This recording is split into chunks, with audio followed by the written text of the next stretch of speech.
किसी कार्यक्रम का आरंभ करते हैं तो पहले विश्वविद्यालय का कुलगीत होगा। संजय जी से अनुरोध है कि उसका संचालन करें।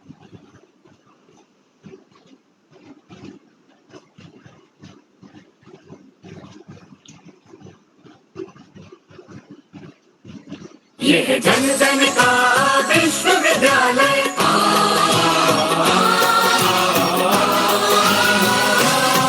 यह जन जन का विश्वविद्यालय, सरल सुगम शिक्षा का आलय। जन जन का विश्वविद्यालय, जन जन का विश्वविद्यालय। ज्योत जलाए ज्ञान की, स्वाध्याय के अनुसंधान की राह दिखाए वंचितों को शिक्षा के अधिकार की। ना उम्र का कोई बंधन, ना बंदिश परिधि की, घर घर है बना शिक्षा का देवालय। यह जन जन का विश्वविद्यालय, जन जन का विश्वविद्यालय। जन जन का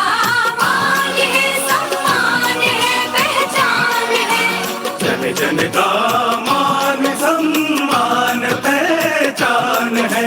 राष्ट्र का आह्वान है, बलिदान है, अभिमान है। राष्ट्र का आह्वान, बलिदान, अभिमान है। सर्व सुलभ सर्वोत्तम शिक्षा का है वादा, मुक्त और दूरस्थ शिक्षा का महान। यह जन जन का विश्वविद्यालय, जन जन का विश्वविद्यालय।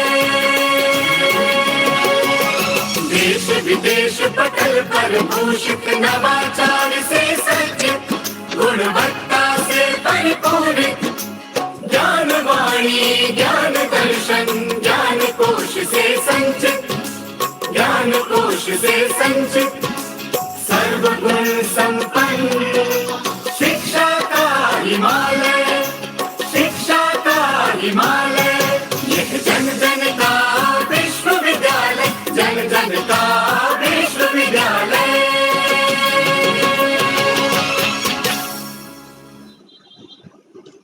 बहुत बहुत धन्यवाद संजय जी।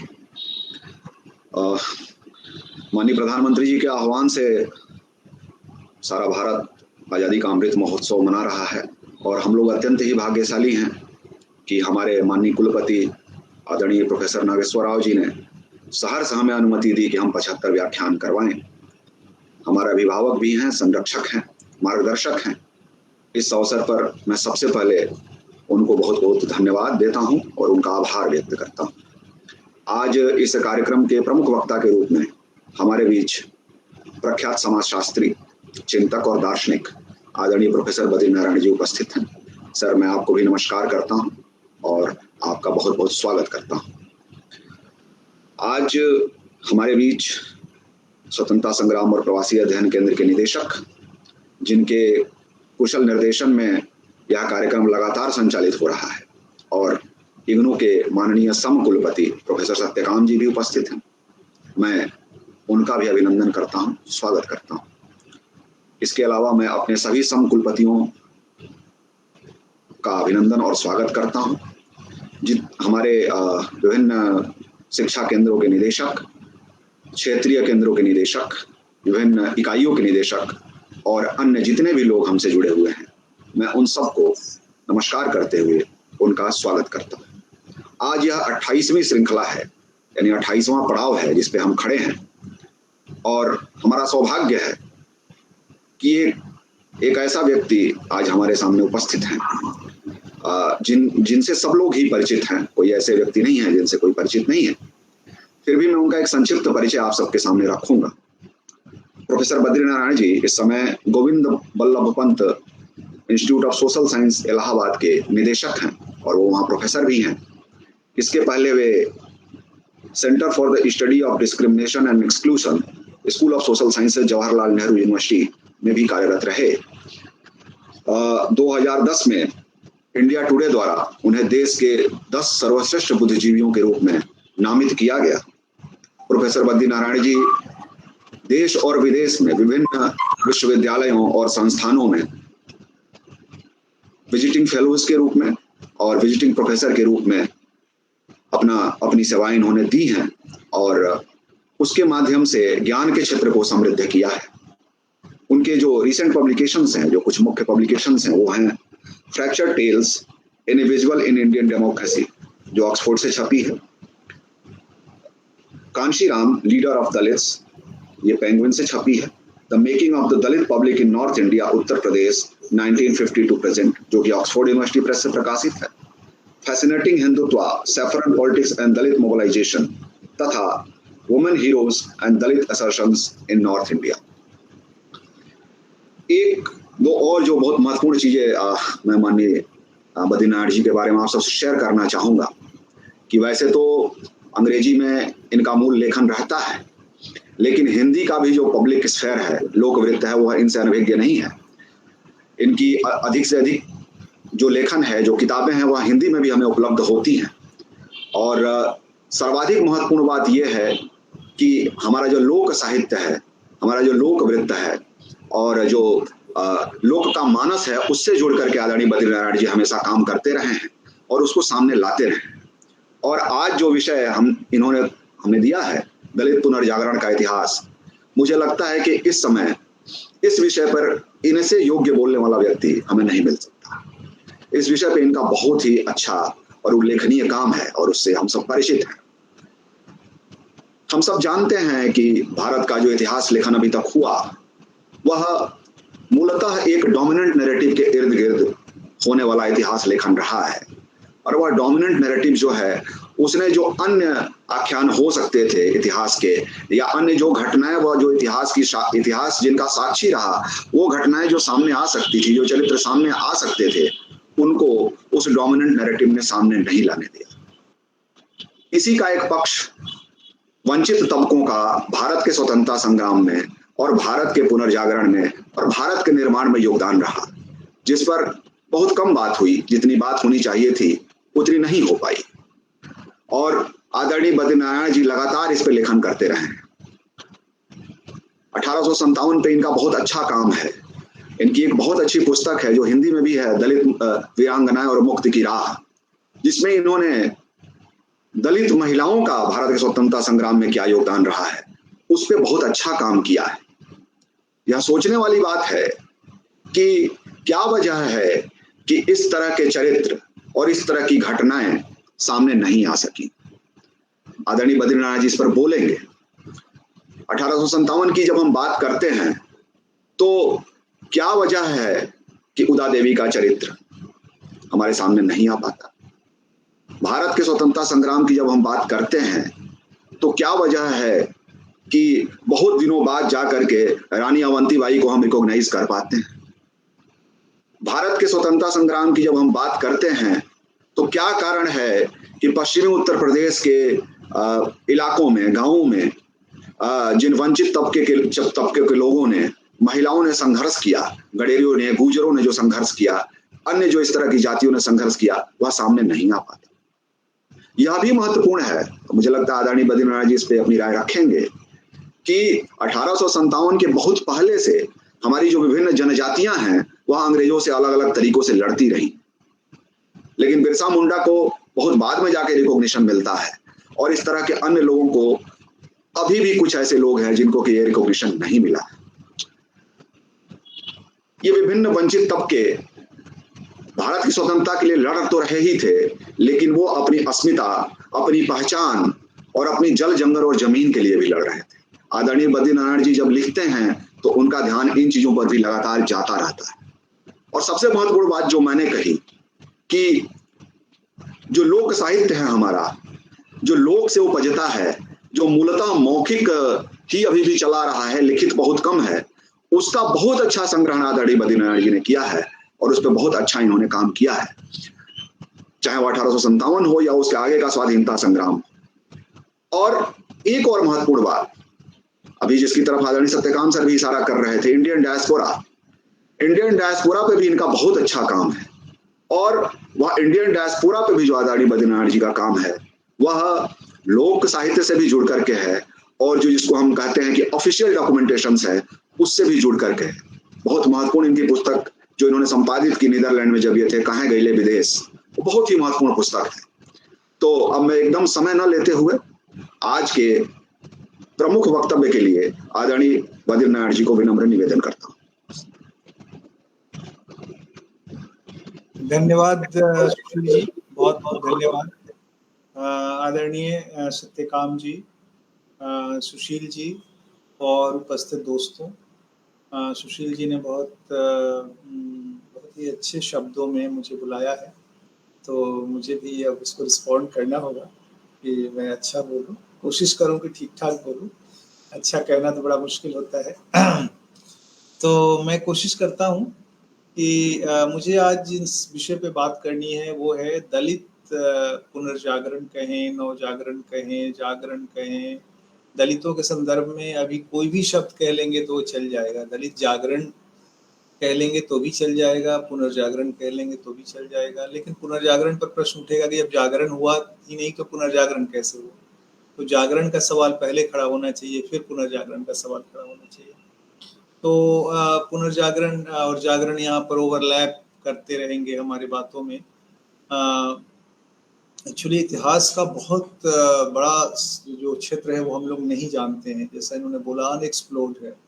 अनएक्सप्लोर्ड इसलिए है क्योंकि उनके सोर्सेस नहीं है। जब सोर्सेस नहीं है तो पता ही नहीं कि दलित जागरण कब हुआ और कैसे हुआ। हो सकता है जागरण हो चुका हो और फिर बाद में पुनर्जागरण हुआ हो, लेकिन अभी हम कह नहीं सकते कि हाँ जागरण हुआ था, इस सदी में हुआ था, ऐसे हुआ था, वैसे हुआ था। और उसका जो एक बड़ा कारण इन्होंने बताया कि जो इतिहास है वो मूलतः आर्काइव सेंटर्ड डिसिप्लिन माना जाता है। आर्काइव, तो आर्काइव में अगर नहीं है कुछ तो कहेंगे भाई इतिहास कैसे लिखे, और वो सच कैसे है, इतिहास है भी कि नहीं है। वो हो सकता है मिथक हो, वो हो सकता है गाथा हो सकता है वृतांत हो, तो ये कह के उसको रिजेक्ट कर दिया जाता है। लेकिन इतिहास जो होता है वो जनता के जीवन में एक अतीत वर्तमान के साथ लगातार इंटरैक्ट करता रहता है।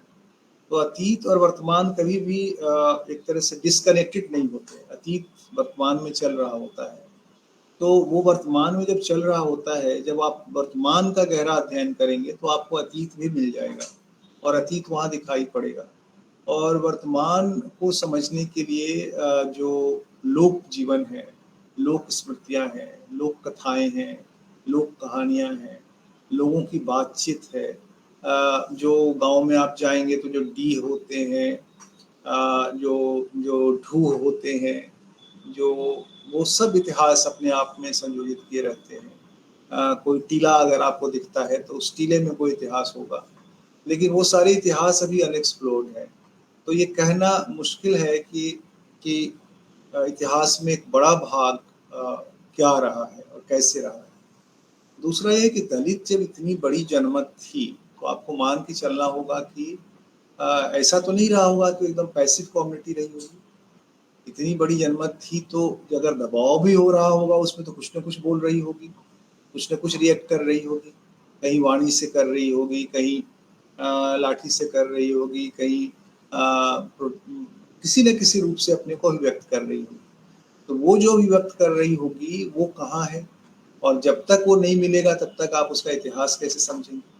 तो वो जो अभिव्यक्त कर रही होती है वो उसके लोक संस्कृतियों में मिल रहे होते हैं और उनकी लोक वृत्तांत। वासुदेव शरण अग्रवाल ने बहुत सारा हम लोगों को बताया है कि किस तरह से जो जो ढूह हैं, जो टीले हैं, आर्कियोलॉजी का जो का केंद्र क्या होता है, बड़े बड़े टीलों का अध्ययन करते हैं, टीलों का अध्ययन करते हैं। लेकिन टीलों का अध्ययन तो कर लेते हैं हम टीलों का अध्ययन नहीं करते, और टीलों में ही दलितों का इतिहास छुपा हुआ है।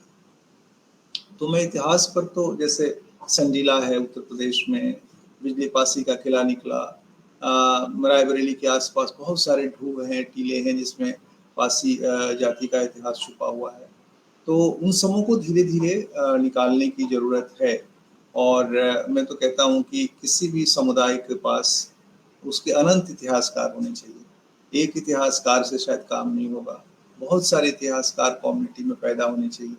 और जिस कम्युनिटी में उसका अपना इतिहासकार नहीं है वो कम्युनिटी बहुत अपनी अस्मिता निर्माण का काम भी नहीं कर सकती। इसलिए जब कांशीराम ने यहाँ बहुजन पॉलिटिक्स शुरू की थी तो उन्होंने एक इतिहासकारों का संगठन बनाया था और गांव-गांव में लोगों से कहा था कि लोक कथाएं जो दलितों की हैं वो इकट्ठा करिए और वो इकट्ठा करके ले आइए और उससे ढेर सारे आइकॉन निकले।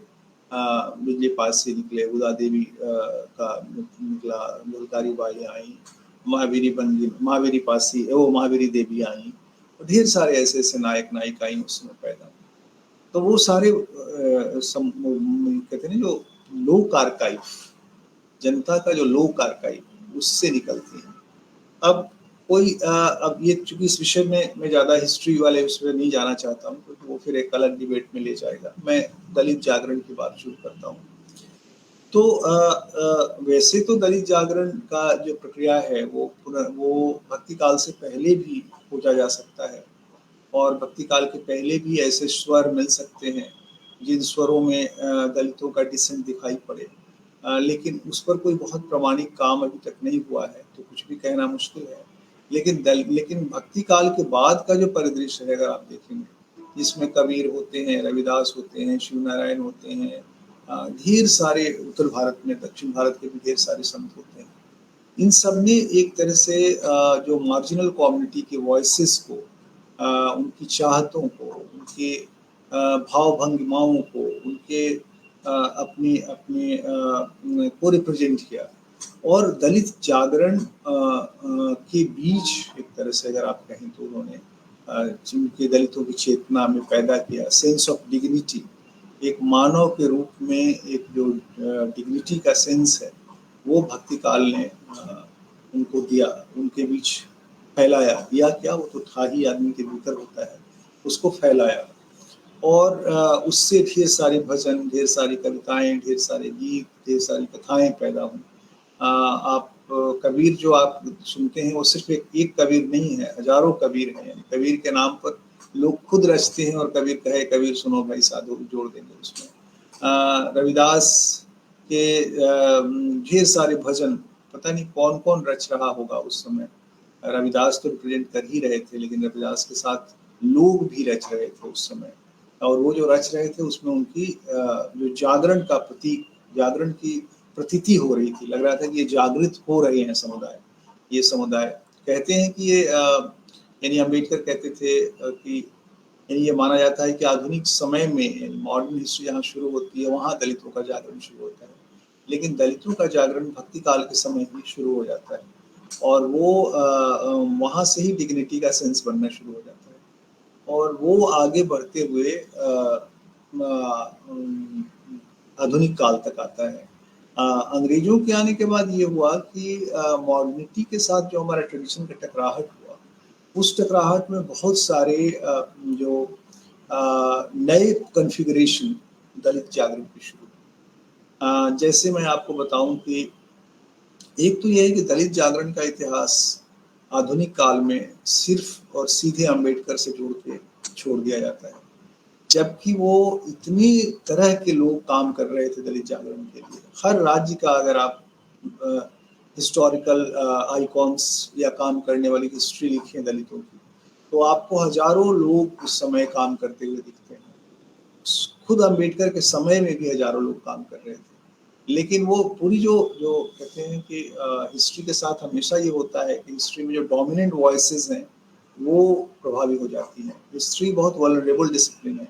एक तो स्टेट का बहुत जो पावर में होता है उसका डोमिनेंस होता है, दूसरा जिसकी आवाज़ होती है वो हिस्ट्री पर हमेशा चढ़ जाता है और हिस्ट्री वो उसकी तरह से चलने लगती है। तो इसलिए हिस्ट्री पर, इतिहास लेखन पर बहुत कठिन डगर है उसका और बहुत मुश्किलात के साथ उसको बरतने की ज़रूरत होती है।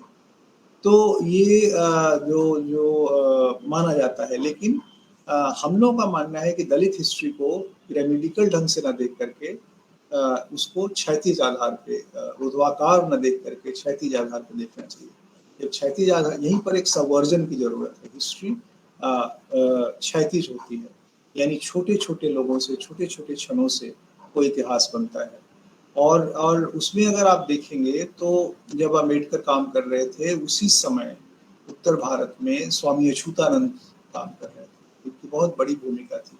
स्वामी अच्युतानंद ही वो व्यक्ति थे जिन्होंने अम्बेडकर को उत्तर प्रदेश में बुलाया था, और वही वो व्यक्ति थे जिन्होंने पूरे उत्तर प्रदेश में दलित जागरण के, अगर आप कहें पुनर्जागरण पुरुष, तो स्वामी अच्युतानंद थे।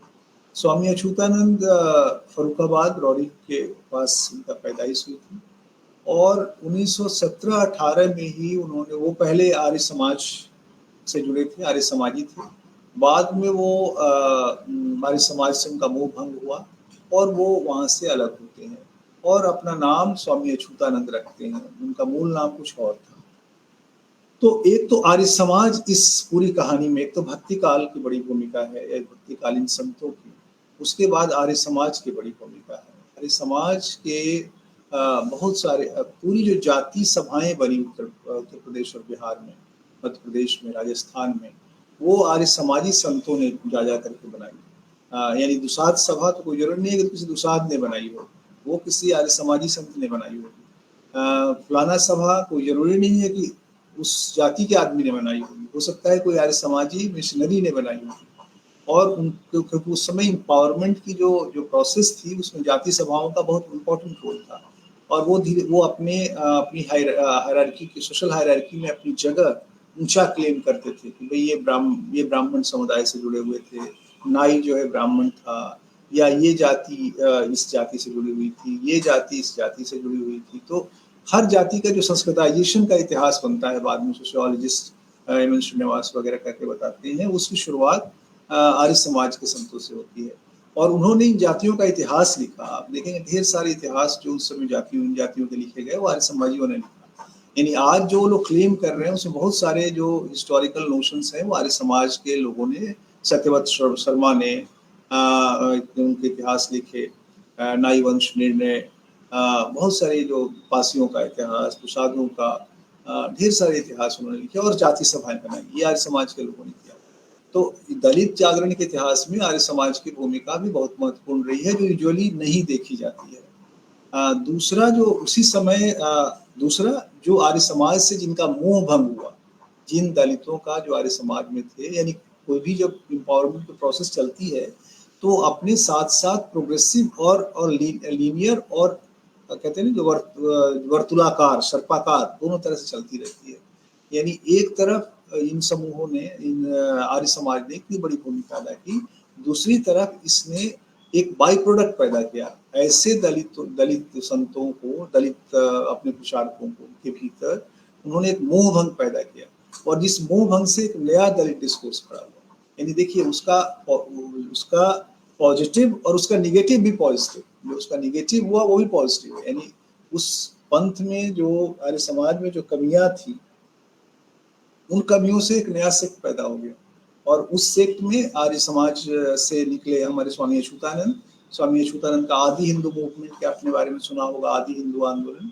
आदि हिंदू आंदोलन न केवल भारत में, उत्तर प्रदेश में, पंजाब में भाग्य रेड्डी उसका नेतृत्व कर रहे थे, आंध्र प्रदेश में ढेर सारी जगहों पे आदि हिंदू मूवमेंट चला। उनका कहना था कि दलित ही आदि हिंदू हैं, हम ही आदि हिंदू हैं। यानी वो हिंदू आर्य समाज से जो एक हिंदुआइजेशन का प्रोसेस, उनका, मैं हिंदुआइजेशन शब्द गलत है अगर आप कहें तो, हिंदू जागरण का जो बोध है उनके भीतर पैदा हुआ, वो हिंदू जागरण या उसका जो ब्राह्मणिकल संस्कृताइज जो एक स्टेटस है, वो जो खड़ा हुआ, विकसित हुआ, वो बाद में आदि हिंदू ने उसको आदि हिंदू मूवमेंट के रूप में विकसित किया।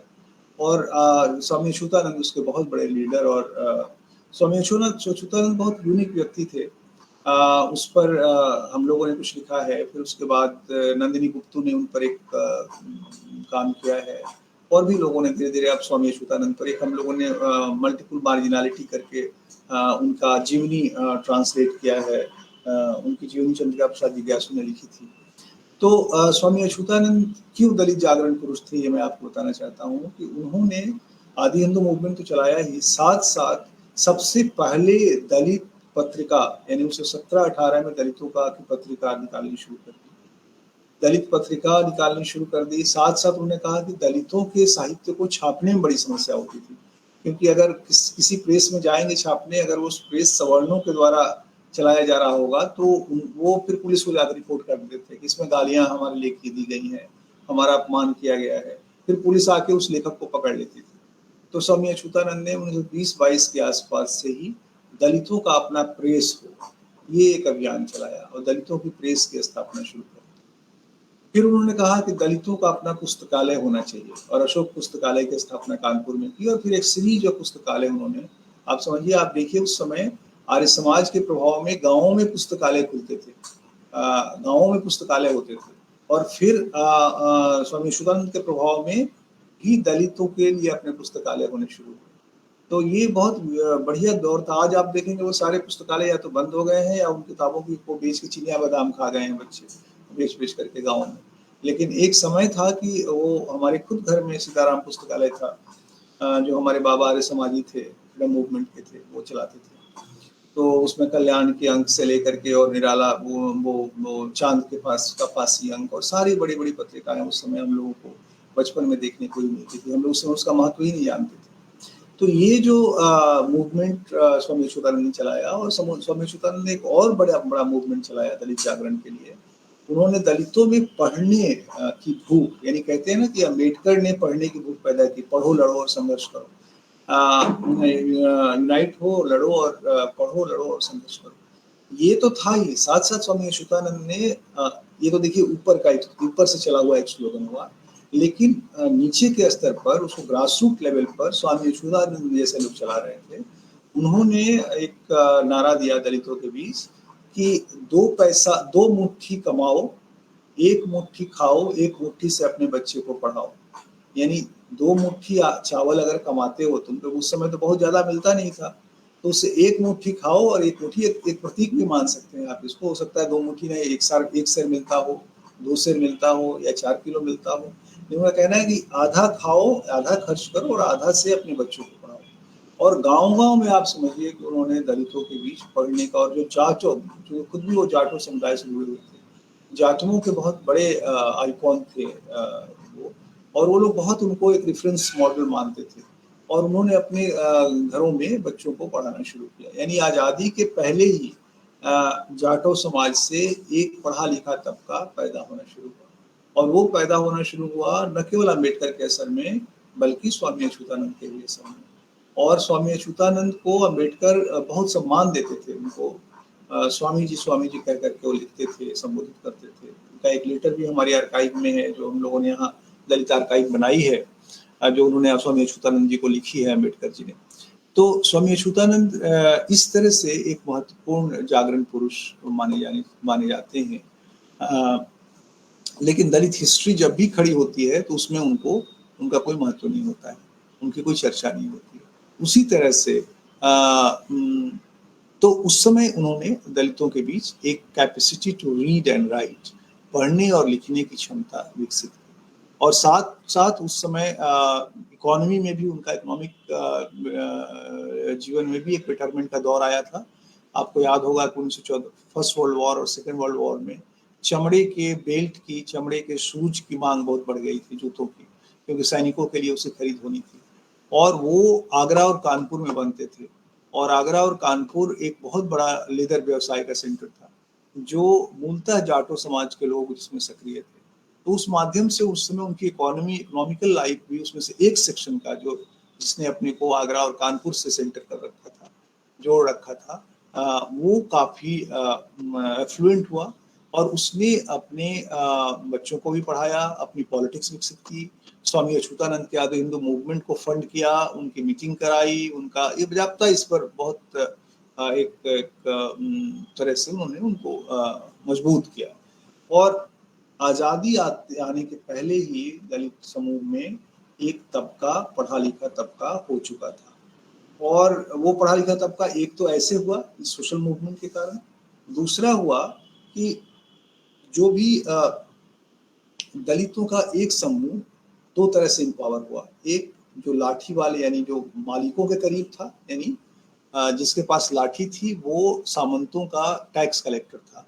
जैसे हमारे पासी हैं, गोरैत होते थे, टैक्स कलेक्ट करते थे मालिकों के लिए, मालिकों ने सामंतों के लिए।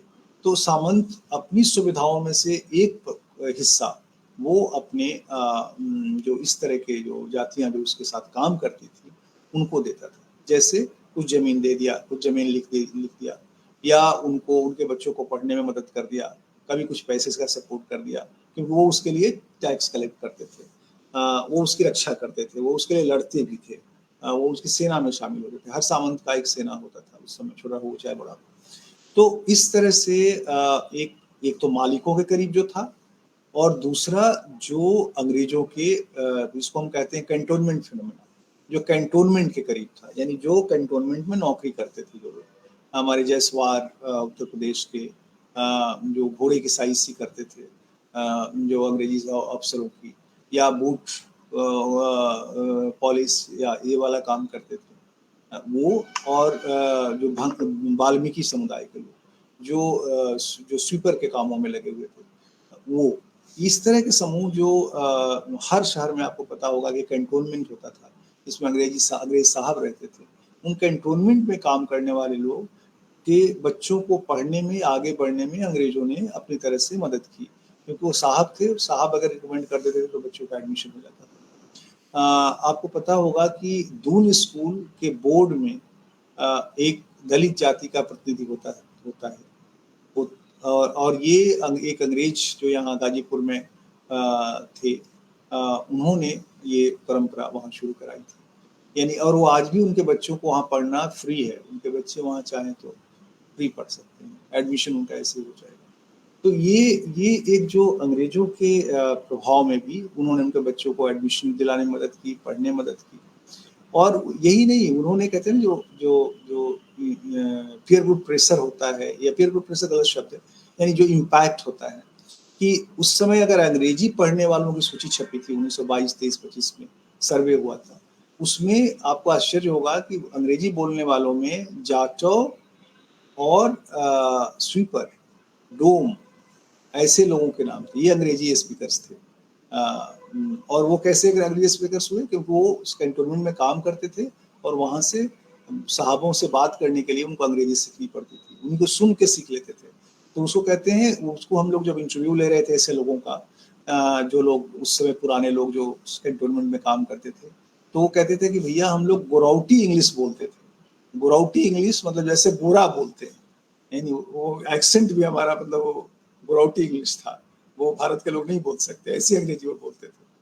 तो वो एक, अच्छा, जब ये समूह, तो capacity to aspire, capacity to acquire and politics of representation, ये तीन चीज जागरण के लिए बहुत जरूरी होती है। यानी अच्छे जीवन की कामना, कैपेसिटी टू एस्पायर, हमें अच्छा जीवन मिले, कैपेसिटी टू एक्वायर, अब कामना किया तो उसको एक्वायर करने की शक्ति, और फिर तब पॉलिटिक्स में शेयर।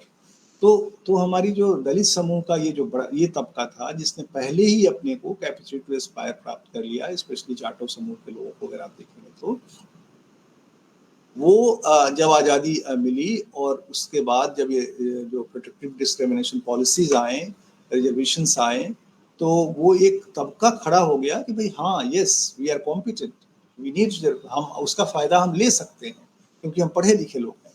और उन्होंने कॉम्पीट करना शुरू किया, और वो फिर IAS PCS, आप देखेंगे कि फर्स्ट फेज आज़ादी के बाद जब IAS PCS की होती है, तो उसमें भी मार्जिनल कम्युनिटी के ढेर सारे लोग आते हैं।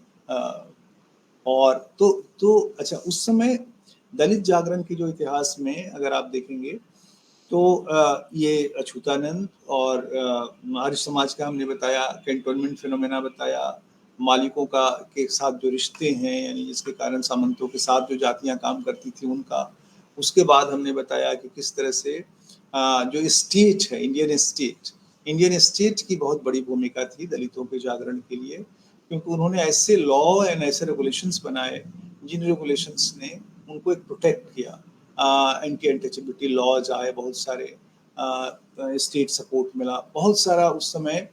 उसी समय एक आंदोलन शुरू होता है, वो आंदोलन 1950 के आसपास में शुरू होता है, और वो चलता रहता है 80 और 90 तक, जिसको कहते हैं नारा मवेशी आंदोलन, नारा मवेशी मूवमेंट, जिसमें नारा मवेशी में क्या होता है कि नार काटना, यानी जाटो जाति की औरतों ने कहा कि हम, जिसको हमारे यहाँ जो लेदर वर्कर समूह कहते हैं, उन्होंने कहा कि हम नार नहीं काटेंगे, क्योंकि इस काम से हमें अछूतपन, हमें नीचा समझा जाता है, लो श्रेणी का काम माना जाता है। और मेल ने कहा कि हम मुर्दा मवेशी नहीं फेंकेंगे। मुर्दा मवेशी फेंकने का काम वो करते थे और ये नार काटने का काम करती थी, तो उन्होंने मना कर दिया। उसके कारण हर गांव में आप समझिए अलग अलग, नॉट एक साथ नहीं, दलितों पर दमन हुआ। उनको ओबीसी, कई बार ओबीसी और सवर्णों ने मिलकर दमन किया, कई बार सवर्ण, ओबीसी प्लस दलितों में वो समूह जो ये काम नहीं करते थे वो उनके साथ जुड़ गए, उन्होंने मिलकर दमन किया। उसका भी पूरा इतिहास हम लोगों ने डॉक्यूमेंट किया है। एक हमारी किताब है ऑक्सफोर्ड से, the making of Dalit public in India, उसमें एक चैप्टर है पूरा इसके ऊपर। उस समय ये लोग अपने को बचाने के लिए भाड़ी, जिसको कहते हैं ना गांव में भाड़ी, जो चावल रखने के लिए बनाया जाता है, उसमें छुप जाते थे। तो ऊपर से भाले से, नोक से ऐसे ऐसे करते थे लोग, और ताकि, और जब वो भाला लगता था तो चिल्लाते थे तो उनको निकाल के पीटते थे। तो ऐसे करके लेकिन इस मूवमेंट को बनाने में किसकी भूमिका है? जगजीवन राम की। यानी अगर आप दलितों का इंटरव्यू करें गांव में उत्तर प्रदेश में, ये सारा हम लोग जो अब उनके ही इंटरव्यू, उनके ही नैरेटिव से निकाला है हम लोगों ने इतिहास। तो उसमें कहते हैं कि जब जगजीवन बाबू को प्रधानमंत्री नहीं बनाया गया तो हम लोगों को बहुत बुरा लगा। यानी ये आंदोलन तो 50 में शुरू हुआ था, लेकिन इसका जो इंटेंस रूप है वो 70 के बाद आता है। और फिर जब जगजीवन बाबू को प्रधानमंत्री नहीं बनाया गया तब इसका और भी ज्यादा इंटेंस फॉर्म दिखाई पड़ता है। तो कहा बनाया गया, तो हम लोग को लगा कि हम लोग अछूत हैं, तभी तो हमारा जो आदमी है, हमारा नेता है, उसको प्रधानमंत्री नहीं बनाया गया। तो क्या करना है ये सब काम का? हम लोगों ने काम छोड़ना शुरू कर दिया और फिर जहां पर नहीं भी था वहां पर ये आंदोलन फैलने लगा। और फिर ये लोग शहरों में जाकर ढेर सारा काम करने लगे, ब्रिक्स किल लेबरर्स में काम करने लगे, कंस्ट्रक्शंस में काम करने लगे। यानी चॉइस का मल्टीप्लिसिटी, पहले चॉइस एक ही था जो ट्रेडिशनल ऑक्यूपेशन, बाद में उन्होंने अपनी चॉइस को डाइवर्सिफाई किया। तो इस आंदोलन के ने भले ही उसमें दमन हुआ, लेकिन उसने इनको एक नए पढ़ने लिखने, नए तरह के पेशों में जाने की छूट दी। और पता है ये इतिहास छुपा हुआ था, इस इतिहास को अभी तक डॉक्यूमेंट नहीं किया गया था। ये इतिहास न सोशियोलॉजिस्ट ने डॉक्यूमेंट किया है, न हिस्टोरियन ने डॉक्यूमेंट किया है, न सबाल्टर्न ने किया है, न मार्क्सिस्ट ने किया है, किसी ने नहीं किया है। एक आदमी ने किया है एक लाइन में, वो है फणीश्वरनाथ रेणु, जिसने अपने उपन्यास मैला आंचल में एक लाइन लिखा है कि जगेसरा के भतीजा को नेता बना दोगे तो यही होगा ना, वो मुर्दा मवेशी नहीं फेंकेगा। और तो वो वहां उस समय वो डॉक्यूमेंट कर रहे थे ये चीज जो बिहार के गांव में उन्होंने ऑब्जर्व किया होगा। और जिन सोशियोलॉजिस्ट ने इंडियन विलेजेस लिखा, भारतीय गांव में काम किया, उन्होंने भी इस प्रक्रिया को नहीं समझा और नहीं अध्ययन किया। हम लोगों ने अपने काम में इस चीज को खोजा। मैंने ही जब ये काम कर रहा था तो मैंने सारा आर्काइव छान डाला, सारा, कहीं कुछ नहीं मिल रहा था। तो अखबारों, अब इसमें फिर दलितों के अपने अखबार जो निकलते थे, काला भारत और ये सब, उससे मदद मिली। इंडियन एक्सप्रेस में एक खबर थी 1970 में, उससे खबर मिला, किसी कैसे हमने ये हिस्ट्री कॉन्स्ट्रक्ट की है।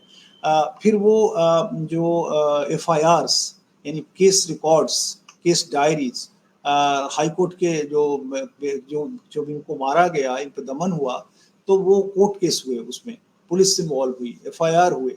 तो उन सबको हम लोगों ने अध्ययन करके इस इतिहास को रिकॉन्स्ट्रक्ट किया। तो ये दलित जागरण का ही एक रूप है कि दलितों ने अपने ऑक्यूपेशन के लिए, कैसा ऑक्यूपेशन चाहिए, अपने को डाइवर्सिफाई करने के लिए, शिक्षित होने के लिए, उत्तर भारत के, ये उत्तर प्रदेश में हुआ, ये बिहार में हुआ, ये मूवमेंट को आगे बढ़ाया। गांधी की बहुत बड़ी भूमिका तो है ही, क्योंकि गांधी ने का जो हरिजन उद्धार का जो पूरा प्रोजेक्ट था, गांधी एंड अम्बेडकर दोनों ही, मैं तो कहता हूँ दोनों ही एक ही सिक्के के दो पहलू हैं। दोनों को प्राय अपोजिट माना जाता है, लेकिन दोनों ने अपने अपने तरह से, भले ही उनके डिक्शन अलग थे, उनके ग्रामर अलग थे, उनके सोचने का ढंग अलग था, लेकिन दोनों ने ही एक बड़े सोशल प्रोजेक्ट में काम किया। और उस सोशल प्रोजेक्ट से अपने अपने तरह से दलितों में एक सब तबका पैदा हुआ जो कि डेमोक्रेसी के में अपनी हिस्सेदारी की बात कर सकता था। दलित जागरण के इतिहास में उनकी बड़ी भूमिका है। तो जगजीवन राम एक बड़े व्यक्ति, हिस्टोरिकल आइकॉन है, जिन्होंने दलितों के जागरण का में बड़ी भूमिका निभाई, डायरेक्टली और इनडायरेक्टली, इमेज के रूप में, परसेप्शन के रूप में एंड रियलिटी के रूप में, तीनों रूप में। खास करके उत्तर भारत में तो बहुत असर था उनका। फिर उसके बाद आप आते हैं तो जो हमारा बहुजन मूवमेंट शुरू होता है। बहुजन मूवमेंट का एक अपना असर होता है और वो चलता है। ये इसी बीच में दलित जागरण के इतिहास में आप देखेंगे कि बहुत सारे दलितों के लोक लेखक, इनको कहते हैं ना चैप बुक राइटर, हम लोग कहते हैं चैप बुक राइटर पैदा हुए, और वो एक एक किताब 5-5 रुपए की किताब, 2-2 रुपए की किताब अखबारी कागज पर छपती थी। हम लोगों ने उसका एक पूरा यहाँ पर आर्काइव बनाया है अपने इंस्टीट्यूट में, दलित आर्काइव के नाम से। वो लिखते थे, वो लाखों की तादाद में बिकती, एक एक का 20-20 संस्करण, एक एक संस्करण 10-10 हजार का। हिंदी की और कोई किताब इतनी बिक नहीं सकती है, चाहे वो राजकमल छापे, चाहे वो वाणी छापे, चाहे कोई भी छापे, लेकिन वो बिकती कहाँ, मेला ठेला रैलीज में। तो मैंने अपनी किताब दलित पब्लिक स्फीयर इन इंडिया में इसको, इस पूरे प्रोसेस को डॉक्यूमेंट किया है। You तो just Dalit mailed Jagran, me. My mail ID is sha@ignou.ac.in. Okay. जी, तो इस तरह से दलित जागरण का में इन चैप बुक राइटर्स की बड़ी भूमिका हुई, और उनकी ये छोटी-छोटी बुकलेट पढ़ के लोगों में एक राजनीतिक बोध पैदा हुआ, क्योंकि ये ज़्यादातर बुकलेट इतिहास पर हैं, यानी जातियों के अपने इतिहास पर, जातियों की हिस्सेदारी के सवाल पर। और उनके अपने चेतना मंडप उन्होंने बनाए, अपने छापते थे, अपने बेचते थे, अपना एक पूरा नेटवर्क बनाया। तो एक तरह का ये इसको आप पुनर्जागरण कह सकते हैं। मैं इसको कहता हूँ कि जागरण हुआ, फिर ये पुनर्जागरण की प्रक्रिया शुरू हुई, और ये 60 और 70 के आसपास बहुत सारी, ये सारे जो आपको झलकारी बाई, उदा देवी वगैरह मिलती हैं, ये 60 में 70 में इनके बारे में लिखा जाने लगा था। झलकारी बाई के बारे में पहली बुकलेट कानपुर के एक लेखक भवानी शंकर विशारद ने लिखी थी। और आज चाहे जो भी क्लेम करे कि भाई हमने लिख दिया और हमने लिख दिया, पहली बुकलेट उन्होंने लिखी थी। झलकारी बाई का पहला इतिहास उन्होंने ढूंढा था, और जब कांशीराम ने रिकॉन्स्ट्रक्ट करना शुरू किया दलित आइकॉन्स को, तो उन्होंने भवानी शंकर विशारद की उस किताब से बड़ी सीखी, मदद ली। तो एक तरफ इस तरह से दलित जागरण, और आज जो दलितों में एक जो डेमोक्रेटिक कॉन्सियसनेस जगी है, उसमें इन सब की बड़ी भूमिका है। कहते हैं ना, हर बूंद बूंद, अभी कह रहे थे ना, बूंद सत्यकाम जी, बूंद बूंद तालाब बनता है। तो दलितों में जागरण ट्रिकल डाउन इफेक्ट के तहत हुआ है, बूंद बूंद बूंद, धीरे धीरे धीरे धीरे। इसमें स्टेट की भी भूमिका है, जिसमें जो ऑपरेसर है उसकी भी भूमिका है, यानी मालिक जो मारता था वही से मदद भी करता था, जो अंग्रेज हमें शासित करता था वही अंग्रेज हमारे उनके बच्चों को पढ़ाने में मदद करता था, जिसके यहाँ वो नौकरी करते थे वो। तो कहते हैं ना कि कोई ऑपरेसर और ऑपरेस्ड में वर्सेस होता है, लेकिन कई बार एक दूसरे को वो मदद भी करते हैं, और एडजस्टमेंट भी होता है। और प्रायः अपने हमारे क्या होता है, हम लोग जब हिस्ट्री लिखते हैं तो वर्सेस की हिस्ट्री तो लिखते हैं, लेकिन इंटरैक्शन और एडजस्टमेंट की हिस्ट्री नहीं लिखते हैं। और जैसे ही आप लिखेंगे तो कहेंगे अरे भाई ये तो कॉम्प्रोमाइज कर लिया इन्होंने, ये तो उनके पक्ष में चले गए, ये तो इनके पक्ष में चले गए। तो लेकिन ये सोशल प्रोसेसेस की कॉम्प्लेक्सिटीज हैं जिन्हें हमें समझना होगा, और नहीं समझेंगे तो हम अन्याय करेंगे इतिहास के साथ और समय के साथ। तो इस तरह से मैंने 45 मिनट बोला, मैं 5 मिनट और बोलूंगा और अपनी बात समाप्त करूंगा। तो इस दलित जागरण, ये दलित जागरण अब है क्या, अगर आप पूछें कि अगर इतना भाई आप बता गए 40 मिनट की ऐसा हुआ वैसा हुआ, लेकिन परिणाम में क्या है? परिणाम ये है कि आज आपको दलित समाज बोलता हुआ, असर्ट करता हुआ जो दिख रहा है, नौकरियों में दिख रहा है। जो दलित समाज लोक गीतों में, लोक कथाओं में, अगर आप कहें कि दलित समाज लोक कथा कहाँ है, लोक कथा तो लोक कथा होती है, नहीं। पसियौरा, धोबियौरा, चमरौंधा, जो हर जाति का अपना dance tradition, cultural traditions, song traditions है, और वो उसमें वो एक ही नहीं रहता, वो बदलता रहता है। उसमें सर्शंस भी आते हैं, उसमें रिप्रेजेंटेशन का बोध भी आता है। आप ये मत सोचे कि वो चमरौंधा वही है जो 70 और 50 के आसपास में था। आज वो आज फिर से रिवाइव हो रहा है। यानी जिस चमरौंधा को चमार जाति ने छोड़ दिया था कि नहीं हम नहीं चाहते, जाटो जाति ने, इससे हमें ह्यूमिलिएशन होता है, आज उसको फिर से रिवाइव किया जा रहा है उत्तर प्रदेश और बिहार के उसमें, क्योंकि वो अब आइडेंटिटी आइकॉन हो गया है, आइडेंटिटी रिसोर्स हो गया है। और जिस कम्युनिटी के पास अपने आइडेंटिटी रिसोर्स नहीं होते, वो आइडेंटिटी भी नहीं अपना क्रिएट कर सकती है। तो ये और दूसरा जो संतों के गीत, यानी बहुत रविदास के गीत जन जन में गाए जाते हैं। हमारी माँ एक बूढ़ी लेडी थी, ब्राह्मण जाति लेडी थी, और वो एक गीत गाती थी जतसार, ग्रैंडमिल सॉन्ग। वो जतसार स्वामी शिवनारायण का लिखा हुआ सॉन्ग था। स्वामी शिवनारायण दलितों के, दलित पंथ के एक बहुत बड़े भक्त संत थे, जिनका जो जगजीवन बाबू भी शिवनारायणी थे, यानी शिवनारायण पंथ की बड़ी भूमिका है दलित जागरण में। तो वो गीत गाती थी। तो इस तरह से अगर आप देखेंगे तो लोक संस्कृति में, लोक कथाओं में, इन पॉपुलर बुकलेट के फॉर्म में, जिनके मैंने बोला चैप बुक राइटर्स, और प्रोटेस्ट मूवमेंट, आंदोलन, डेमोक्रेसी के फायदे, आप देख रहे हैं कि आज बहुत सारे दलित जाति के नेतृत्व भारतीय जनतंत्र की राजनीति में उभर के आए हैं। तो ये इसके कारण बना है। तो दलित इतिहास में कब जागरण हुआ और कब पुनर्जागरण हुआ कहना मुश्किल है। जागरण से पुनर्जागरण हुआ कि पुनर्जागरण में ही जागरण हुआ, ये भी कहना मुश्किल है। लेकिन ये अभी रिकॉन्स्ट्रक्शन का इतिहास है, ये इतिहास एक बनने का इतिहास है। और इसमें बहुत, ये इतिहास तभी आगे बढ़ सकता है जब इसको ऊर्ध्वाकार न देख करके क्षैतिज देखा जाए, इसको वर्टिकल न देख के हॉरिजेंटल देखा जाए, इसको पिरामिडिकल न देख करके क्षैतिज रूप से देखा जाए। और छोटे छोटे जो काम हुए हैं, छोटे छोटे लोगों को, उनकी वृत्त, उनकी जीवनी, उनकी कथा, उनके संघर्ष कलेक्ट किए जाए। सिर्फ अम्बेडकर से खुश रहना, उनको याद करके खुश हो जाने से वो, ये समाज अपने ही इतिहास को नहीं खोज पाएगा। एक लेथार्जी आ जाती है कम्युनिटी में एक समय के बाद, ठीक है। तो लेथार्जी जो होता है वो आपको बहुत सी चीज़ों से वंचित करता है। तो कम्युनिटी असर्शन का मतलब ये है कि आप खूब खोजें अपने बारे में, यानी जहाँ हैं वहीं खोजते रहें। आप जिस गांव में हैं, हो सकता है वहाँ पर कोई बहुत शक्तिवान इतिहास दलित समुदाय का छुपा हुआ हो, जो आपने नहीं ढूंढा हो, हमने नहीं ढूंढा हो। तो ये ढूंढने का काम भी है। तो मुझे लगता है सुशील जी, सत्यकाम जी, मैं यहीं पर अपनी बात समाप्त करूँगा, और अगर कोई प्रश्न हुआ तो मैं रिस्पॉन्ड करूँगा, और अदरवाइज मैं आपके साथ हूँ। बहुत बहुत धन्यवाद सर। हमने बहुत ही अच्छा व्याख्यान सुना अभी आदरणीय बद्रीनारायण जी से, और अंत में उन्होंने जो बात कंक्लूड की, बहुत ही महत्वपूर्ण बात है कि एक या दो नायकों के आधार पर किसी समुदाय का, और मैं तो ये कहूँगा कि किसी राष्ट्र का भी इतिहास नहीं लिखा जा सकता। हम इस मामले में सौभाग्यशाली नहीं रहे हैं कि हमने जो अपना इतिहास लेखन किया है, वह मुझे लगता है कि एक नायकीकरण की प्रक्रिया के ही इर्द गिर्द घूमता रहा है, और जिसको हम परिधि का इतिहास लेखन कहते हैं, जो बाद में इतिहास में सबाल्टर्न स्टडीज के आने के बाद सामने आया, वह परिधि का इतिहास लेखन अभी भी हमारे भारत में कम से कम मुख्य धारा का जो इतिहास लेखन है, जो पाठ्य पुस्तकों का लेखन है, उसमें उपेक्षित है, जिसकी तरफ आदरणीय बद्रीनारायण जी ने हम सबका ध्यान आकर्षित किया। एक दो और बहुत महत्वपूर्ण पॉइंट्स इससे निकल करके आए कि इतिहास हमेशा वर्सेज का ही इतिहास नहीं होता, बल्कि वह इंटरेक्शन और एडजस्टमेंट का भी इतिहास होता है।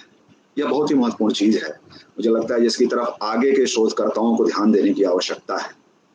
और जैसा मैंने पहले भी कहा कि इतिहास सिर्फ और सिर्फ आर्काइव्स में ही छिपा हुआ नहीं है, वह ऑफिशियल डॉक्यूमेंट्स में ही छिपा हुआ नहीं है, वह गांव गुराओं में छुपा हुआ है, वह लोगों की स्मृतियों में छुपा हुआ है, लोगों के आचार विचारों में, लोकाचारों में छुपा हुआ है। और उस ट्रेडिशन को, उस ज्ञान की परंपरा को खोजने की, पहचानने की, समझने की जरूरत है, तभी हम सही इतिहास की तरफ बढ़ पाएंगे। और खासकर जो वंचित जातियों का, वंचित तबकों का इतिहास है, वह तो इसी के आधार पर लिखा जाएगा। हमने जो इतिहास लिखा, या जो हमने चिंतन की धारा भी विकसित की, वह कुछ वादों यानी कुछ इज्म के इर्द गिर्द घूमती रह गई। हमने कैपिटलिज्म वर्सेस सोशलिज्म देखा, हमने मॉडर्निटी वर्सेस ट्रांस मॉडर्निटी देखा, लेकिन इन सब के बीच में जो छोटी छोटी चीजें थी, जिनसे मिलकर के एक विराट आइडेंटिटी का निर्माण हो सकता था, उसकी तरफ हमारा ध्यान नहीं गया। हमने मॉडर्निटी को भी दो भागों में देखने की प्रयास किया, या तो हमने कहा ये कॉलोनियल मॉडर्निटी है या एंटी कॉलोनियल मॉडर्निटी है। लेकिन जैसा कि आदरणीय बद्रीनारायण जी ने इशारा किया कि क्या हमेशा वर्सेज का इतिहास होता है, क्या ये दोनों मॉडर्निटीज मिलकर किसी नए मॉडर्निटीज की तरफ हमें नहीं ले जा सकती? तो ये सब बहुत महत्वपूर्ण चीजें हैं जिसकी तरफ उन्होंने इशारा किया है, और मुझे लगता है कि यह व्याख्यान तो दलित पुनर्जागरण के इतिहास पे था और उसका एक पूरा खाका हमारे सामने आया, लेकिन इतिहास और समाजशास्त्र का लेखन जो है किस प्रकार नए रूपों में ढाल करके हो सकता है, उसकी तरफ भी आज आपने हम सबको लाभान्वित किया, हम सबका ज्ञानवर्धन किया। इसलिए मैं आपको बहुत बहुत धन्यवाद देता हूं और नमस्कार करता हूं और आशा है कि आपकी लेखनी ऐसे ही चलती रहेगी। अब मैं आज के कंक्लूडिंग रिमार्क्स के लिए अपने माननीय समकुलपति आदरणीय प्रोफेसर सत्यकाम जी को आमंत्रित करता हूं।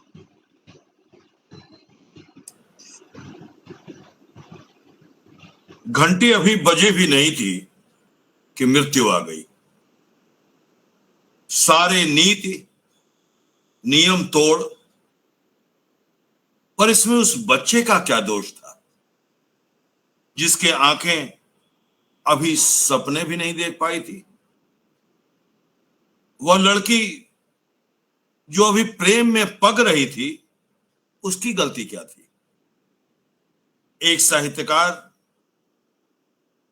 जिसे अभी कई कहानियां लिखनी थी, एक कवि जिसका नया संकलन अभी आया ही था, एक गायक जिसने अभी अभी नया राग बनाया था, एक किसान जिसने अभी अभी अपने बेटे की नौकरी लगने के बाद अपना सारा कर्ज चुकाया था, एक पिता जिसकी बेटी की शादी तय थी, उसकी क्या गलती थी?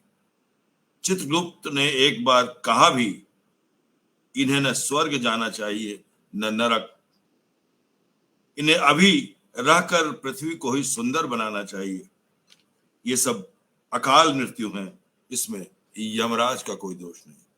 ये पंक्तियां हैं आदरणीय बद्री नारायण जी की, और आपको ये जान के बहुत प्रसन्नता होगी कि बद्री नारायण जी समकालीन कविता के एक बहुत बड़े हस्ताक्षर है। निश्चित रूप से इनका कार्य क्षेत्र दलित विमर्श और उसके साथ साथ जो हमारे समाज में जो हाशिए पर खड़े लोग हैं, दबे कुचले लोग हैं, उन पर लगातार काम कर रहे हैं। और आपने इनके वक्तव्य में ये सुना होगा कि किस तरह अनुसंधान और इतिहास, इन दोनों में क्या तालमेल होता है और किस तरह से अनुसंधान इतिहास को समर्थित तो करता है और अनुसंधान से ही किसी व्यक्ति के इर्द गिर्द घूमता इतिहास के उस संकीर्ण गली से और गलियारे से बाहर आता है। मैं एक और बद्रीनारायण जी की कविता सुनाने का लोभ संक्रमण नहीं कर रहा हूं।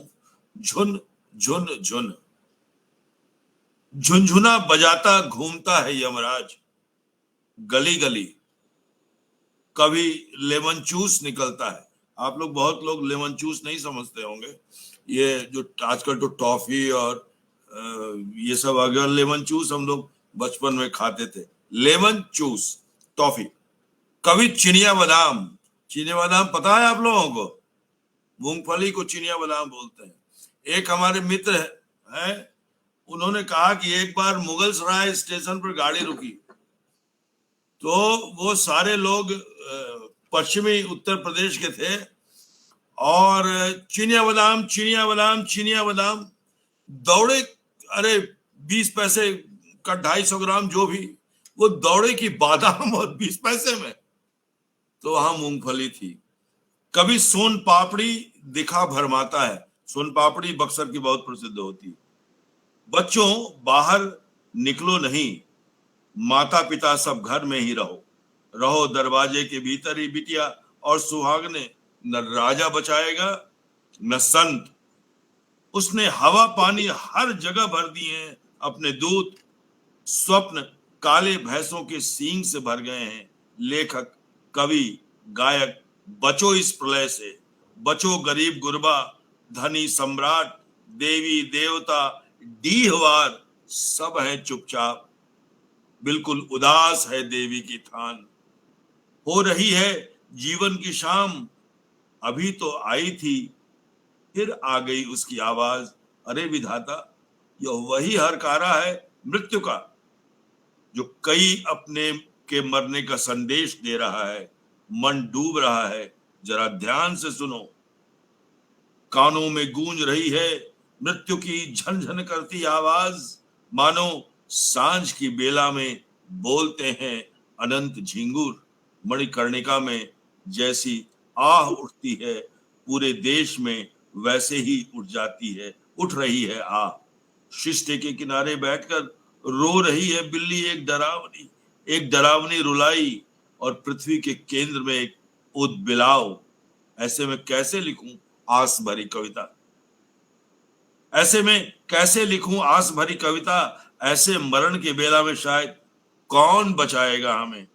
कबीर तो खुद ही अपने शिष्य की मृत्यु के बाद उनकी आत्मा की शांति के लिए गादी लगाने में लगे हैं, और बुद्ध अभी अभी एक मारक संक्रमण से उभरे। और एक और कविता है मृत्यु का अर्थशास्त्र महामारी। मैं कविताएं इसलिए पढ़ रहा हूं कि एक कवि जो अपनी कविताओं में लिखता है, वह उसका भी अपना एक समाज शास्त्र होता है। और बद्री नारायण जी ने जो पूरा का पूरा वक्तव्य यहां पेश किया, वो उनकी कविताओं में भी झलक रहा है। लेकिन इसके लिए थोड़ा सहृदय होना पड़ेगा। और अभी जो कुछ 2 साल से हम लोग झेल रहे हैं, वो सारी इन कविताओं में देखिए किस तरह से कवि पहले से देख लेता है कि क्या होगा। महामारियां आती नहीं भेजी जाती। सोच लीजिए, ये आप लोगों ने जो आजकल का समाचार, महामारियां आती नहीं है भेजी जाती हैं, इन्हें कोई अधिनायक भेजता है, कोई वैज्ञानिक, कई बार तो सृष्टि का निर्माता भेजता है, कई बार उसे डॉलर पाउंड युवान रचते हैं। इसलिए कहता हूं लोगों, मृत्यु का भी एक अर्थशास्त्र होता है और गहरा समाजशास्त्र। मृत्यु की भी एक गहरी राजनीति होती है। अपनी इन कविताओं की तरह आज बद्री नारायण जी ने जो समाजशास्त्रीय और ऐतिहासिक विश्लेषण हम लोगों के सामने रखा, इससे यह स्पष्ट होता है कि वह समाज को कितनी गहराई से देखते हैं और उनकी वाणी में कितनी स्पष्टता है, क्योंकि उनकी वाणी का प्रत्येक लफ्ज अनुसंधान पर आधारित है। वो कोई इधर की बात उधर, उधर की बात इधर नहीं कर रहे हैं, बल्कि उनके पास उनके जो अनुसंधान का जो बहुत बड़ा भंडार है, उसी के आधार पर वो बताते हैं कि दलित जाति का इतिहास जो बना, उसमें एक बहुत बड़ा जो संकुचन रह गया कि एक आइकॉन के चारों तरफ वो घूमने लगा, और उसमें हम यानी पूरा दलित समाज उसको भूल गया कि क्या इससे अलग भी कोई दलित का इतिहास हो सकता है। अच्युतानंद की बात की, बहुत कम लोग अच्युतानंद की बात करते हैं, और अगर आर्य समाज से जोड़कर दलित आंदोलन को देखा तो निश्चित रूप से ये आलोचना होगी कि यह दलित आंदोलन को तोड़ने का काम है। दलित आंदोलन और आर्य समाज में क्या रिश्ता हो सकता है।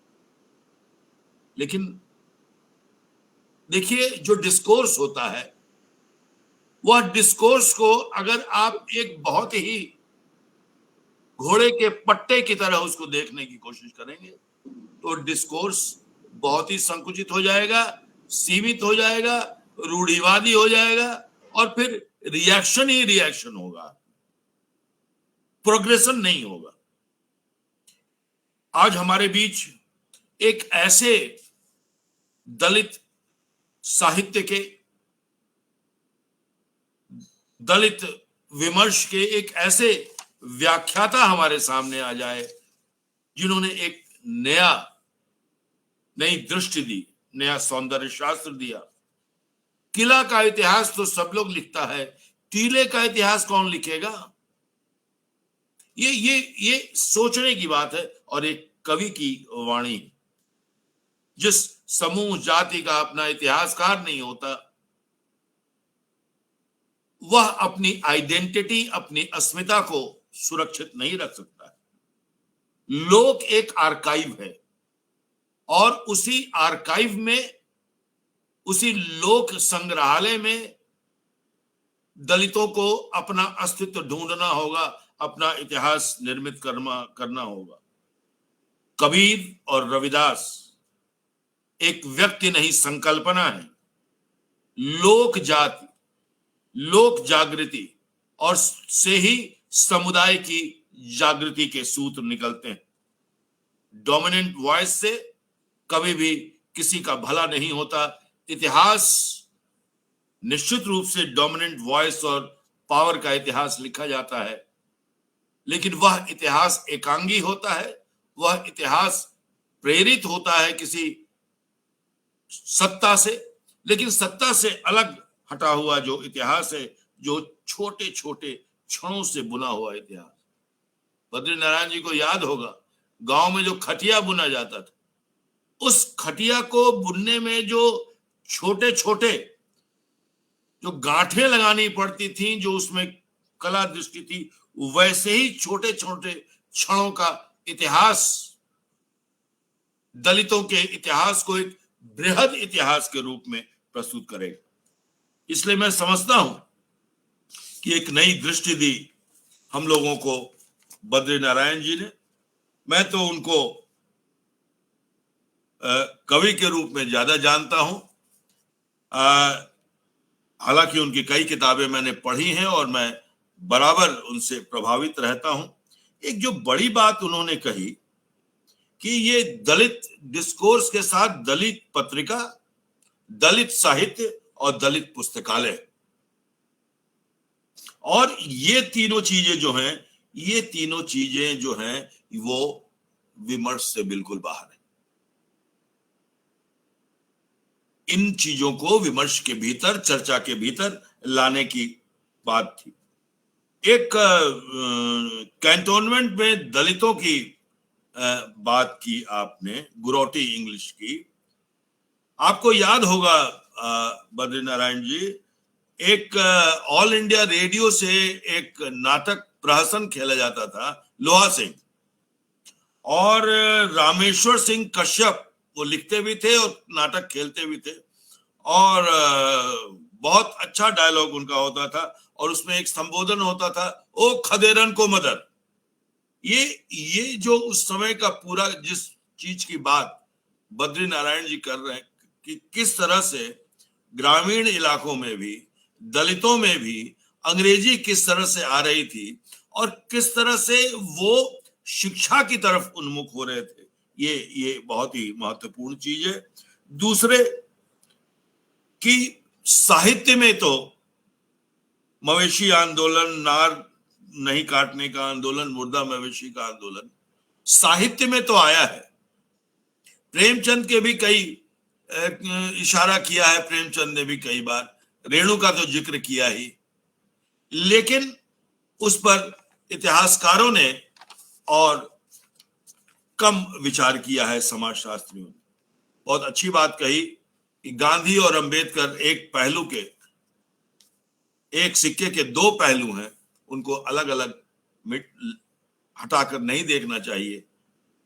जगजीवन राम की बात की, काशी राम की बात की, ये लोग जीवन से, उनकी भावनाओं से जुड़े हुए लोग थे, और निश्चित रूप से आपने ठीक कहा कि जगजीवन राम जी को जब प्रधानमंत्री नहीं बनाया गया तो एक इसका असर व्यापक समाज में हुआ, और आपने अध्ययन किया होगा कि कांग्रेस पर इसका क्या प्रभाव पड़ा, या उसके बाद के सरकारों पर और राजनीति में इसका बहुत बड़ा प्रभाव पड़ा। जब कांशीराम जी आए, उनकी ओर मायावती आई, उनकी ओर जिस आशा भरी दृष्टि से सारे दलितों ने देखा, वो बहुत ही महत्वपूर्ण है कांशीराम जी के और मायावती जी के उदय के लिए।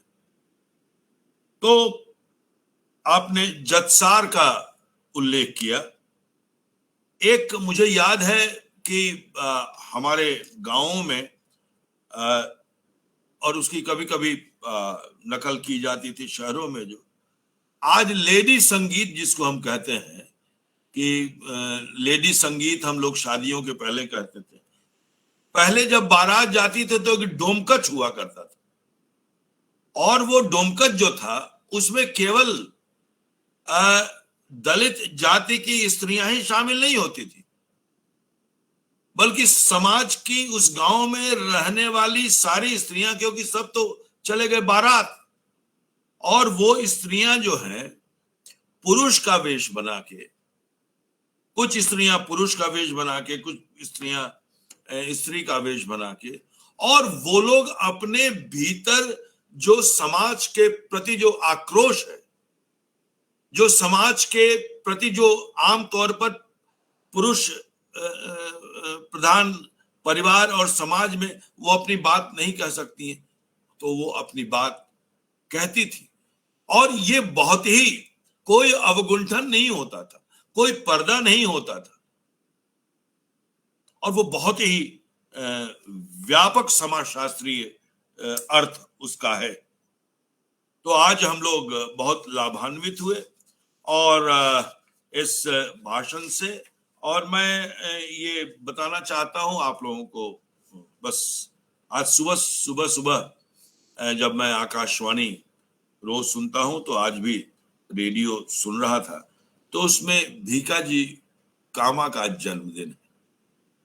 तो मैंने कहा कि उनको हम लोग प्रणाम करें, और उसमें एक बात और भी उस डॉक्यूमेंट्री में बताई गई कि 22 अगस्त 1907 को उन्होंने पहला ध्वज बनाया था भारत का, और जिसमें बीच में वंदे मातरम लिखा हुआ था, ऊपर कमल का फूल था। कई जो भारत के संस्कृति की अनेक धाराएं हैं उसको रिप्रेजेंट करने वाले वो सिंबल्स उसमें लगे हुए थे। और ये इंटरनेशनल सोशलिस्ट कॉन्फ्रेंस जर्मनी में उन्होंने ये झंडा लगाया, क्योंकि इंडिया के नाम पर, भारत के नाम पर वहां पे अंग्रेजों का झंडा लगा हुआ था। तो उन्होंने कहा कि नहीं, मैं इसे स्वीकार नहीं करती हूं, भारत का ये झंडा है। तो आज बहुत ही एक प्रसिद्ध दिन है, जिस दिन भीकाजी कामा का जन्म हुआ था, और वे मुंबई में उनका जन्म हुआ था, और मूलतः वो पटेल थी, और बाद में उनकी शादी एक पारसी समुदाय के सज्जन से हुई, और तब उनका कामा नाम पड़ा, वरना वो भीकाजी पटेल थी। तो एक बहुत ही महत्वपूर्ण, जिस तरह से दलितों के साथ साथ महिलाओं की भी भागीदारी हमारे राष्ट्रीय आंदोलन में हुई, उसको भी हम याद करेंगे, और अगले आने वाले सत्रों में दलितों की जो राष्ट्रीय आंदोलन में भूमिका है उस पर भी विचार करेंगे, और महिलाओं की जो भूमिका राष्ट्रीय आंदोलन में है उस पर विचार करेंगे, और किस तरह से हम लोगों ने अपने देश को आजाद कराया, और आजादी पाने के बाद किस तरह हमारा पूरा का पूरा समाज एक राष्ट्र के लिए, एक अखंड भारत के लिए कार्य कर रहा है, उस पर भी हम लोग आगे विचार करेंगे।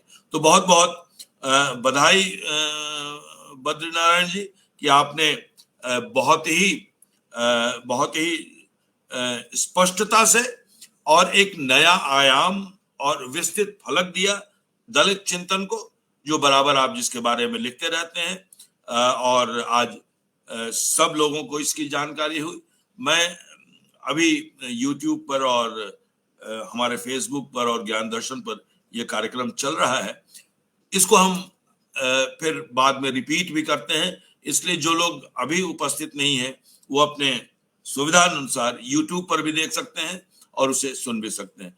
तो बहुत बहुत धन्यवाद, शुक्रिया। बहुत बहुत धन्यवाद आदरणीय प्रोफेसर सत्यकाम सर, आपने बहुत एक ऐसा पॉइंट दिया, आपने खटिया की बात की, तो मैं भी थोड़ा गांव में चला गया, मैं भी भोजपुरी इलाके का ही हूँ, और लेमन चूस, उसको अगर हम डीकंस्ट्रक्ट करें तो लेमन चूस, कितना बढ़िया नाम है। तो आदरणीय बद्रीनारायण सर ने एक और इशारा किया, जिसकी तरफ आदरणीय सत्यकाम सर ने भी इशारा किया कि जो ट्रेडिशंस हैं जो कि लोक में हैं, खटिया की बात की आपने, हम लोग दलितों के गांव में देखते हैं आज भी, तो भले मिट्टी का ही घर है उनका, लेकिन उस पर बहुत अच्छे अच्छे आर्ट के फॉर्म्स वो बना के रखते हैं। वो आर्ट के फॉर्म्स जो है इंडियन आर्ट ट्रेडिशन का ही हिस्सा हैं, और भोजपुरी पंक्ति पर्वन आर्ट्स पे कुछ काम भी हुआ है। मुझे लगता है आगे भी उन आर्ट फॉर्म्स पे काम होना चाहिए, और वो इंडियन आर्ट्स का जो ट्रेडिशन है उसके मेन स्ट्रीम में आना चाहिए, जिसकी तरफ आपने इशारा भी किया। और अब तो किंवदंतियां भी इतिहास मानी जाने लगी हैं। पश्चिम में जो इतिहास लिखा जा रहा है, अब किंवदंतियों को भी इतिहास मान करके उनको उस तरह से डिकंस्ट्रक्ट किया जा रहा है।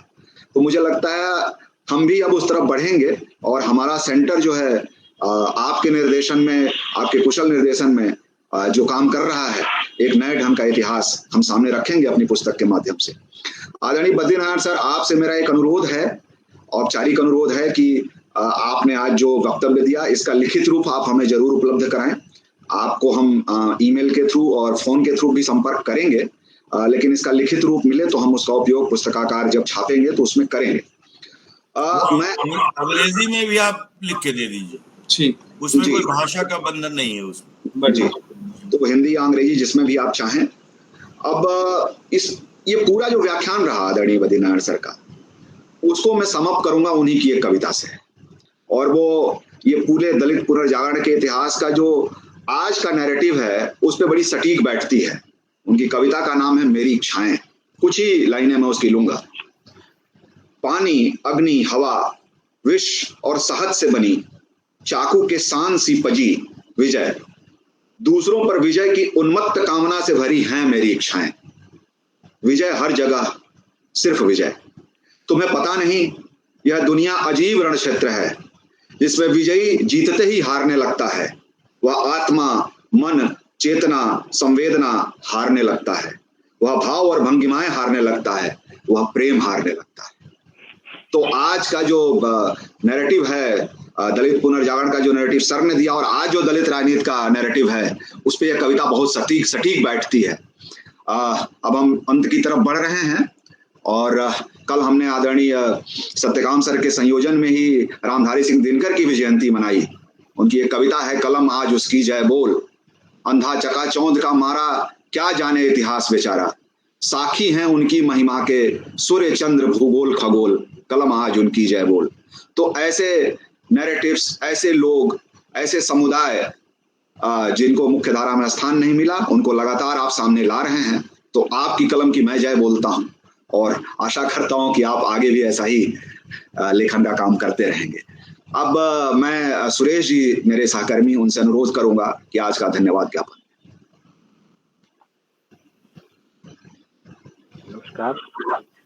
आजादी का अमृत महोत्सव व्याख्यान श्रृंखला के अंतर्गत 28वें व्याख्यान के मुख्य वक्ता प्रोफेसर बद्रीनारायण जी, आपने आज बड़े ही अपने व्याख्यान के अंतर्गत सारगर्भित विचार प्रस्तुत किए। दलित क्षेत्र के उन पहलुओं को उजागर आपने किया कि जहां से आपने बताया जागरण और पुनर्जागरण, इस बीच में हम चलते रहेंगे। मैं दोनों तरीके से समझता हूं, जागरण भी कह लो और पुनर्जागरण भी कह लो, क्योंकि अगर हम बात पुरातन हमारे ग्रंथों की करें तो वहां पर हमें यह देखने के लिए मिलता है कि मानव जाति को एक दृष्टि से देखा गया था। वहां पर भिन्नता नहीं थी, भेद नहीं था, और कालांतर में कुछ विसंगतियां या कुछ इस तरह की परिस्थितियां निर्मित हुई जिसके कारण से वर्ग भेद जैसी स्थिति उत्पन्न हुई।